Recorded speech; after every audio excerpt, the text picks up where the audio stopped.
David Birnbaum is from the University of Pittsburgh, and he'll be giving a talk entitled The Computer-Assisted Identification of Meter and Rhyme, How Russian is Not English. Please join me in welcoming David.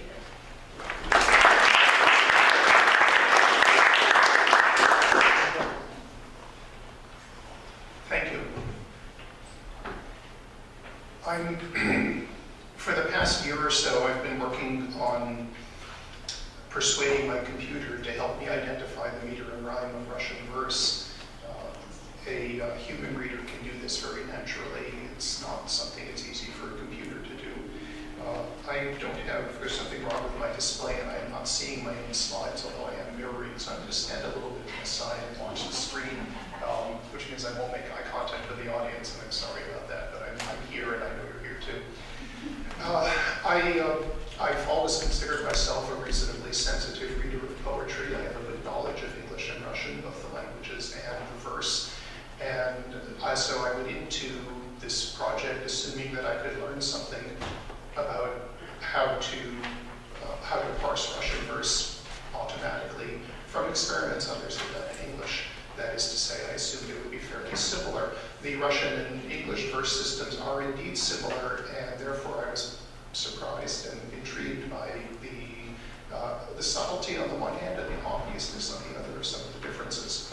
So in keeping with the theme of this conference, although I am firmly situated within Western Europe, if I can put Russia there, I'm nonetheless going to talk about how these two similar traditions turn out to differ more than at least I expected they would. I've spoken about other aspects of this project before. I've spoken about the technology. I've spoken about why this is interesting from the perspective of verse theory. But what I'd like to concentrate on for this audience is how Russian and English are different and what that means to me as a digital humanist of the humanities computing persuasion. That is somebody whose work concentrates mostly on writing code so that the computer will tell me things about the poetry that are difficult for me to discern with my own eyes and ears. The Russian verse is predominantly syllabotonic, which is similar to the dominant history of English language verse. Syllabotonic verse characterizes most of the 19th and 20th centuries in Russian verse, as it does in English. Both of these verse traditions have alternatives. There's tonic verse in both languages. There's purely syllabic verse in both languages, but the syllabotonic tradition is nonetheless dominant. It's not surprising that they share this feature. European verse practitioners were in contact with one another. They read one another's languages, so it's indeed not surprising that one finds similarities. The languages are also similar in some ways. They turn out to be different in ways that I hadn't anticipated. I need to work at scale. There's a very large corpus, and the key to identifying the meter and rhyme in Russian verse is figuring out where the stress is. Stress is not part of normal Russian orthography. As a human who knows the language, I can read the verse and stress the correct syllables, but my computer can't do that. So the starting point had to be to persuade it to distinguish stressed from unstressed syllables. So in my plain text input, where I can scrape the entire canon in plain text, I have stress as unknown, so I've got to figure that out. In order to identify rhyme, I need both stress and pronunciation. And Russian orthography is closer to Russian pronunciation than is the case in English, because, come on, anything is closer than is the case with English. But nonetheless, it's not direct enough that I can do it without some help. I made my problem easier, first by constraining myself to the syllabotonic tradition, so I made no attempt to have the computer tell me what to do with syllabic or tonic verse. I also constrained my area of inquiry to reasonably regular meter. There is Russian verse that changes the metrical structure throughout. The poets are experimental. They get bored with what everyone else has been doing as well. But nonetheless, the dominant tradition is consistent, and that gave me a sizable corpus to work with. Similarly, I assumed that there was going to be a reasonably regular rhyme scheme that I would try to discern, and in places where there isn't, I, for the moment at least, ruled that out of consideration. The output I need is I need to find which words are stressed, and that is lexical stress. I also need to define metrical ictus. Not every lexically stressed word is going to be stressed in the recitation of a poem, and vice versa. Scholars of versification distinguish stress, which is a linguistic property, from meter, which is a property of the poetic organization. So it wasn't enough to find where the stress belonged on the words as far as a dictionary would tell me. I also had to figure out which of those stresses were actually realized in the context of the poem. Within the rhyme scheme, it's relatively easy if I can get pronunciation to ask, does the end of this line match the end of this line in pronunciation? What's harder and therefore more interesting is that Russian poets used approximate rhyme. And there's a long tradition of saying, oh, they were playing fast and loose with rhyme here, but I was interested in how. And one of the things I can do more easily computationally than as a human is decompose the sounds into their constituent distinctive features, and then say, for example, that a certain poet neutralizes certain features in rhyme. Some features don't matter to him, but other features might matter. The representations of this information, that is to say my output, in some cases will be in text, I will write about it. In other cases it will be statistical. In other cases I may have visual representations. And I'm not talking at much length here about why I would want to do this. I will say briefly that I'm not counting things just because they're countable. There actually are research questions lurking behind this. I'm happy to talk about it, but I want to concentrate on Russian versus English here. So, I want to get the formal properties of the poetry in my corpus. For synchronic reasons, I want to examine individual poems, and then I can group them by period, by movement, by poet. I can talk about what was the predominant theme in a certain strain, a certain school of poetic practice. Diachronically, I can look at how these preferences changed over time. I can look at the relationships between form and meaning. That is to say, as a human, when I recognize certain content in my poem, are there certain regularities in the formal structure that are associated for a reader or a listener with certain formal with association between formal properties and meaning. There is a very centrist tradition in Russian verse practice. The predominant practitioners of Russian verse were located in the two big cities, in Moscow and in St. Petersburg, and they were popular, and people on the periphery in the provinces tried to imitate them. The imitations were more or less successful. So one of the things I can also look at is what were the formal properties that were imitated and which ones were not. So this is the only screenshot I have. This is just a sample browsing interface of one poem. So the computer does all of this. I feed it a plain text poem, and it gives me a representation with the stressed syllables marked. It gives me an abstraction of the meter. It gives me the rhyme scheme. It pulls out the stressed vowels. And what I've graphed here is for each of the syllabic positions across the line, how likely is a particular syllabic position to be stressed. So one of the things we can see is that position 8 is stressed 100% of the time, position 7 is stressed never, etc. And this is an old and interesting, believe it or not, question in the history of Russian verse, which I won't go into now, but I'll be happy to do it during the coffee break. Well, the challenges are that the input is in native Russian orthography, which doesn't mark stress. So the good part is that I can get it easily. The bad part is that I have to get the stress. And as I said before, I need to get the stress for both for meter and for rhyme. Stress is not really Boolean. It's not a case that a syllable is stressed or unstressed. There are weakly stressed syllables and the like. And as a simplification, I'm going to pretend that doesn't happen. I'm going to determine that syllable either is or isn't stressed. So the first place is determine stress automatically. Now I have an English example here because everyone in the audience will understand this. Under the Russian example, they wouldn't. I'm not going to read this to you except to say that there are different ways people might perform this. And this is a verse in iambic pentameter, and no matter how you perform it, you're more likely to feel that there is emphasis on an even-numbered syllable than an odd-numbered one. So the highlighting I've done here is how I find I read these 4 lines most naturally. Your reading may differ, but the point is that in this iambic line, there are some places where we don't feel a stress, or at least don't feel a very strong stress, on an even-numbered syllable, even though in iambic verse we kind of should. And conversely, down in the last line, there's a place where we do feel a stress, or at least I feel a stress, in what would normally be a weak syllable, a position that is not that does not tend toward being stressed. So this is the kind of tension meter, that's to say the general metrical structure of the poem, the meter of a particular line as it's implemented, and intersecting with that, the lexical stress properties of the words.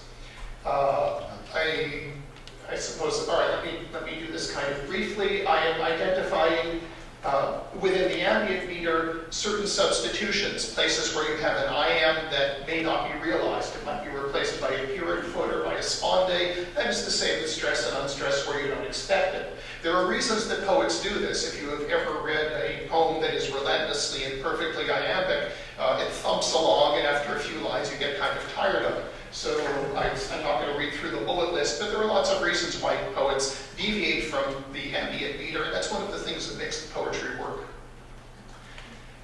Okay, let's talk about English and Russian. In English, the relationship between vowel letters and vowel sounds is not one-to-one. There are situations in English where two adjacent vowels represent two syllables. There are situations where they represent one syllable. This is not true in Russian.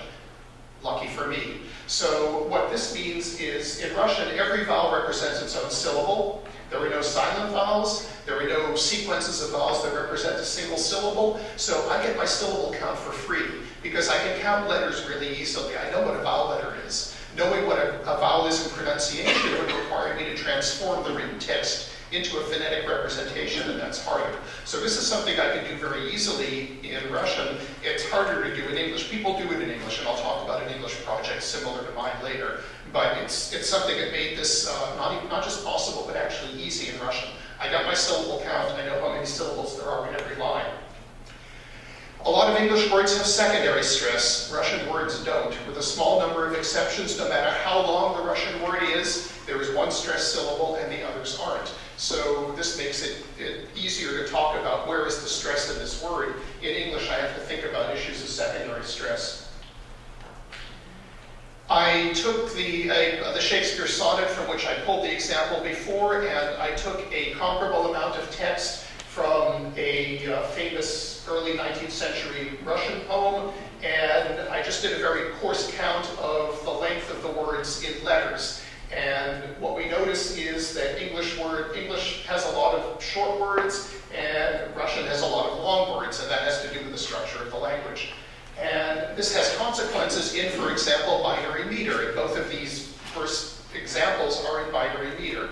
In binary meter, we expect to have stress on every even-numbered syllable and not on every odd-numbered syllable. But if you've got a relentless sequence of one-syllable words, each of which might naturally, not all, but many of which might naturally bear lexical stress, that's going to come into conflict with a meter that doesn't expect every word one after another to have lexical stress.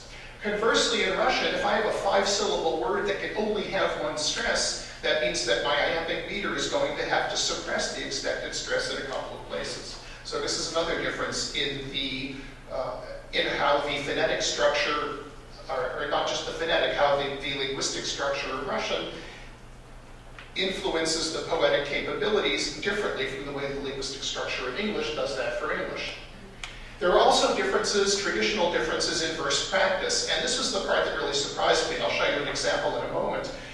Both of these are strong syllabotonic traditions, and you look at a history of Russian versification, and it talks about, here's iambic tetrameter, and here are some examples, and these are some poets who did it, and then you look at a history of English versification, and you find the same thing, and you think, these are pretty similar. But it turns out that in Russian verse, there's a much stronger sense of what a line is, what a metrical foot is, and therefore what the syllabotonic structure is. There is a stronger sense of this in the Russian tradition than there is in English. Now, there are very firmly structured English examples and there are loose Russian examples, but dominantly you find different approaches. So this isn't about the language anymore.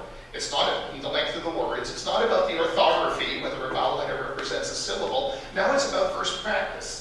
So I pulled out an example of a ballad by Robert Southey that was translated by Vasily Zhukovsky, who was a famous writer of the turn of the 19th century. So here's the Southey example. It's just 4 lines, and this is understood as English ballad meter. And the numbers on the right side are the number of syllables in each foot. So you see there are some 2s and some 3s. If you look at Zhukovsky's translation, they're all a bunch of 2s. So what Zhukovsky has said, and this is tetrameter and this is pentameter, but beyond that, what Zhukovsky Chomsky has said is that foot matters. This is binary meter, I got binary feet, where Southey wasn't under that restriction. And the Southey poems reads very naturally, even for us as native speakers of English, or at least as people who have acquired enough fluency in English to be able to read a text like this. This doesn't sound distorted. It doesn't sound like he's playing fast and loose with the verse. This reads pretty well as English poetry. And yet the practice is completely different between the English example and the Russian poem that's supposed to be a translation of the English poem. So for some reason, Zhukovsky thought, although he was translating more or less the sense, and he was writing something in what to a Russian would have been perceived as a ballad, he didn't feel any obligation to try to translate, let's say, transfer Southey's idea of ballad meter into a Russian context. Now, one of the reasons we measure and count this stuff is because there are certain regularities in the history of Russian verse. There are certain properties. For example, which of those syllables as you read across the line is more likely to be stressed and which one isn't. So this is a different graph, but it's the same type as I showed you before. And as you can see, the even numbered syllables, this is iambic verse, those are the ones where you expect a stress. But number 8, 100% of the time, number 6, 43% of the time. And that turns out to be a regularity in the history of Russian verse. There is, over the Russian verse corpus, certain positions are more likely not to realize a likely potential stress than others are. This doesn't happen in English. So this is just a brief peek at why we're looking at this. It's the same, nominally it's the same verse organization. It's syllabotonic verse. But if you take Russian iambic tetrameter and English iambic tetrameter, you don't get the same graphs, and you don't even get the same general shape of the graph. So these are the kinds of discoveries, and this one goes back to the beginning of the 20th century, most strongly publicized in the middle of the 20th century. This is an old and well-established observation, but there are other types of regularities that we're trying to tease out about how Russian verse and English verse, despite these similarities in their overall organization, might differ. So what I want for the individual poems is basically a complete formal description of how it works, but I want the computer to do it for me because I don't have grant funding. Anyone from the NEH? No. And then on a corpus level, I want to see what it tells me about the traditions, as I said earlier, whether synchronically, school, poet, period, or diachronically, what's changed over the history of Russian verse. The procedure that I follow, and I'll do this quickly because this isn't the technology version of the talk. I actually have one slide for each of these, but I'm going to blow through them. I start by, I've built a stress dictionary. I tokenize the poem into words. I pass each word token into the dictionary. It comes back with a stress if I'm lucky. There are ambiguities and there are lacunae, so I have to reconcile those. And the next several steps are about how I infer from the unambiguous examples, what should I do with the places where the dictionary doesn't give me an unambiguous answer, or where it gives me no answer at all because the word isn't in the dictionary. So that's going to take me basically down through step 6, and I'm happy to talk about this, but it's not the focus of this talk, so I'm not going to do it in detail unless somebody asks. I can get the line length once I know the stresses in feet. And one of the complications is that although the verse has a dominant structure, for example, iambic pentameter, it's very common in verse to have either an extra unstressed syllable at the end or to be missing an unstressed syllable at the end. These are practices called hypermetricality and catalexis. So it's not just a matter of counting the syllables. Sometimes I have to deal with what isn't there. So I'm going to blow through these, but as I said, I'll be happy to go back over them later. I want to say about rhyme, and this is like my penultimate slide. Russian orthography is not phonetic. I can't simply compare the spelling and determine when the ends of 2 lines rhyme. However, Russian orthography is, if I know the place of stress, I can move algorithmically from Russian orthography to Russian pronunciation. I can't do this with English except with very heavy lookup. I don't have to look up very much in the pronunciation of Russian. So I'm able to get rhyme much more easily once I've got the stress. There is an English verse project that attempts to do something similar. It's the Transhistorical Poetry Project at Stanford University, and I had occasion earlier this year to talk to some of the developers. They had to deal with pronunciation in English, much harder than in Russian. They used an existing pronunciation dictionary, which has limitations, but it's what we've got. Where that didn't work, they used a machine learning system that was designed to predict the pronunciation of a word based on the context. It also doesn't perform very well, but it's what we've got. So, they said that they nonetheless got good results, because it turns out both for them and for me, you can have a fair amount of error and still understand how the poem works. But the path to getting stress and pronunciation in English is very different from the one that I used. They then, to determine the meter of a line, use the constraints that have been identified in the tradition of generative poetics, which are things like, when can you have an unstressed syllable in a metrically strong position and the like, and there's about a dozen constraints. And with brute force, they took each line, they laid it atop a series of constraints, and they evaluated the extent to which the constraints were violated. And then the parse that they assigned was the one that violated the fewest constraints. This is a completely different approach from the one I took, where, because I'm able to, remember Southey and Chukovsky, because I can rely on the regularity of my lines, I can draw conclusions about missing information differently than they can. And this is, I guess, my last slide. So, in Russian, I get syllables for free, because they're equivalent to letters. If I know the place of stress, I get meter, although I have to do some analysis and inferral. If I know the place of stress, I can also get most of pronunciation. There's a weird little feature of Russian orthography at the bottom. There's one detail of pronunciation I have to get in another way.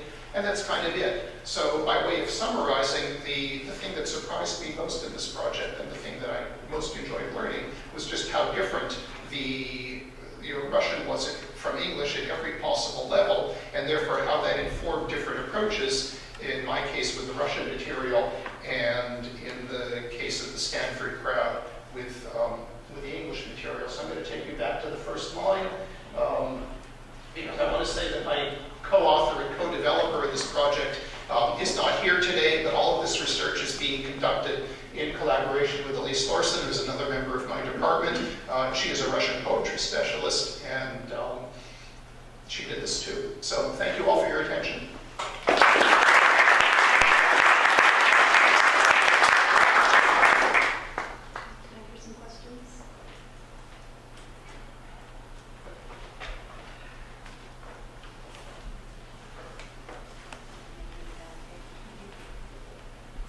So I was wondering if you can take what you've learned in all of this very in-depth analysis specific to kind of your field and extrapolate that out to people who might be studying with other languages, and kind of what would be your lessons learned for them moving forward.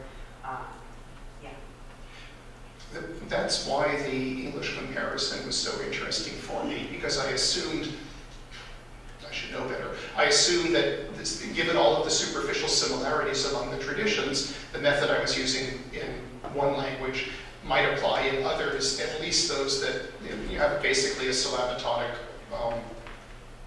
tradition. And it turned out that they differed in many ways.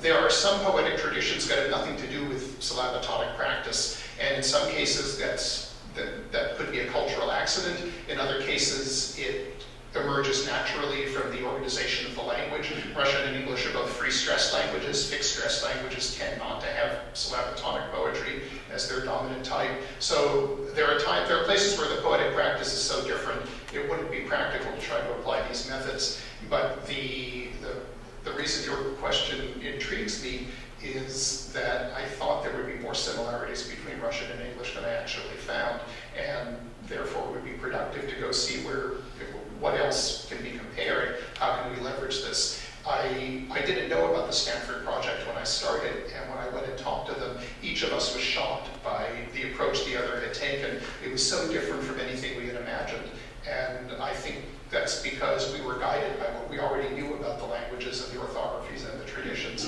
and neither of us really thought about the point of comparison until we happened to find ourselves at a conference talking about it. From my own experience reading Russian poetry, it seems like there are some contexts where what I wouldn't think is a rhyme is treated by the poet as a rhyme, like an unstressed vowel at the end of the line. Can you comment on whether your definition of a rhyme changed over the course of this project, and if so, how? Perfect rhyme is perfect rhyme is relatively easy to find. I can get algorithmically from orthography to pronunciation, and because computers are good at string matching, I can say if the strings match, they rhyme. One slight complication is that there are differences in pronunciation, both over history and even within standard Russian. And therefore, one might want to allow for a certain amount of variation.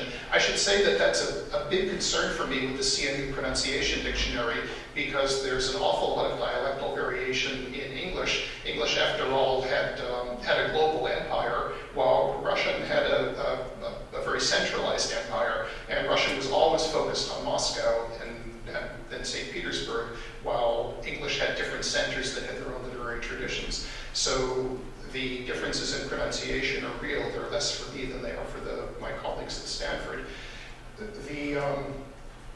As far as the imperfect rhyme is concerned, and I haven't moved to implementing this, I can tell by the ambient rhyme scheme.